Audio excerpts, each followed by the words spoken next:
এই জনপদের কৃতি সন্তান, বাংলাদেশ জাতীয়তাবাদী দল বিএনপি নির্বাহী কমিটির অন্যতম সদস্য, বাংলাদেশ জাতীয়তাবাদী যুবদল কেন্দ্রীয় সংসদের বিপ্লবী সাধারণ সম্পাদক জননেতা মোহাম্মদ নুরুল ইসলাম নয়ন ভাই, বিএনপির ভারপ্রাপ্ত চেয়ারম্যান, আমাদের ছাত্রদলের সাংগঠনিক অভিভাবক তারেক রহমানের ৩১ দফাকে বাস্তবায়ন করার লক্ষ্যে তার নিজ মাতৃভূমিতে এবং নিজ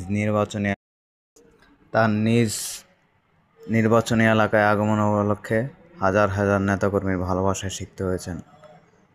প্রিয় নেতা জননেতা মোহাম্মদ নুরুল ইসলাম নয়ন ভাইয়ের সালাম নিন। আগামী সংসদ নির্বাচনে ধানের শীষে ভোট দিয়ে জয়যুক্ত করে এলাকাবাসীর উন্নয়ন করার সুযোগ দিন।